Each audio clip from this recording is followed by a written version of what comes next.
This is a drafting, area control, and set collection with a Viking theme, and this one is also our Discord pick of the week. And I really do think this one earned it because after digging more into the rules, I think this one is very elegant in its design. And if you do enjoy Viking themed games, especially ones like Blood Rage, I think you'll definitely want to pay attention to this one because it packs that whole Viking theme into a very streamlined and tight package. And the way that it does this is that the game plays over 3 eras, and each era players are going to be drafting cards into their hand. You start with 4, and then the second era you're drafting 5, and then you're going to be drafting 6 in the final era. And there's a main board where players will be deploying their ships, fighting for the most influence at the different islands in order to gain the victory points associated with it, and players can also engage in battle over these different treasure cards that are surrounding the board. And there's a few different gods that will be increasing their fury throughout the game, and each god is associated with a different rune which can be found on these different cards, but they can also be found on these different tokens on the different islands on the main board. And the reason that all that's important is because the different runes are what will grant you victory points at the end of the game, and the amount of fury of the god that each rune is associated with is going to scale up the amount of victory points that that rune is worth. So if a god has more fury than all the other gods at the end of the game, then that rune is going to be worth the most.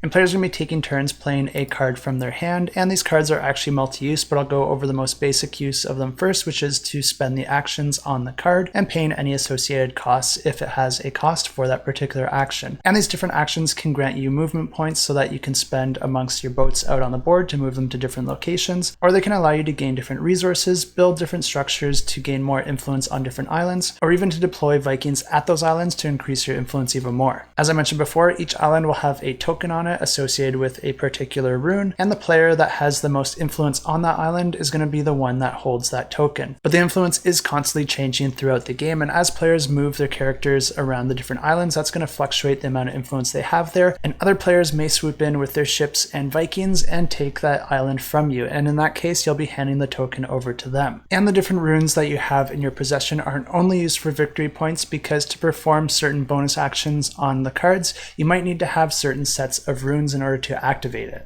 I think this creates a really interesting mechanism where players are trying to trade certain runes and sacrifice one rune to get another in order to set up a chaining effect so that they can perform the actions that they want to on their current or upcoming turn. And another really neat thing about this is that each time a rune token transfers from one player to another, it's going to increase the fury of the associated god, which will then potentially increase the value of that rune token as the game moves forward. But of course, you are all Vikings, so it would just be wrong if you all continued to live in peace, which means that there is going to be some battles. And any player can initiate a battle on their turn, and the way that they do that is that they just take one of their cards and then they place it face down so that nobody knows which card they played, and then they're going to choose one of the cards around the board to battle for, and then all other players will be able to commit one of their Viking cards into that battle as well. And this is another really interesting way that the runes come into play, because depending on the number of runes you have and the type, it can actually multiply your power or add to the power of your Viking card.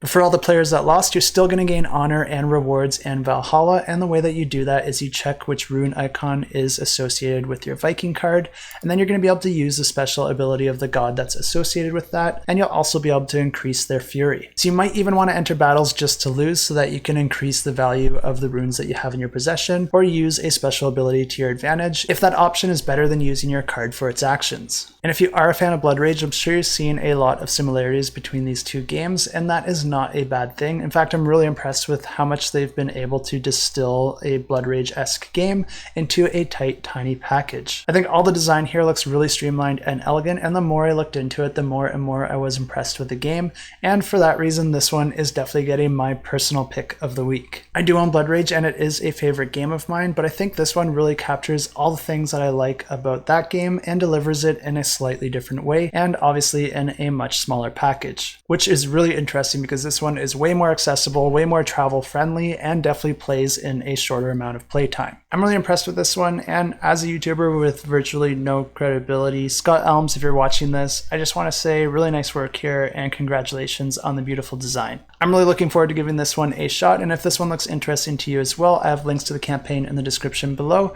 and you'll definitely want to go ahead and get notified on launch so that you don't miss out on this campaign.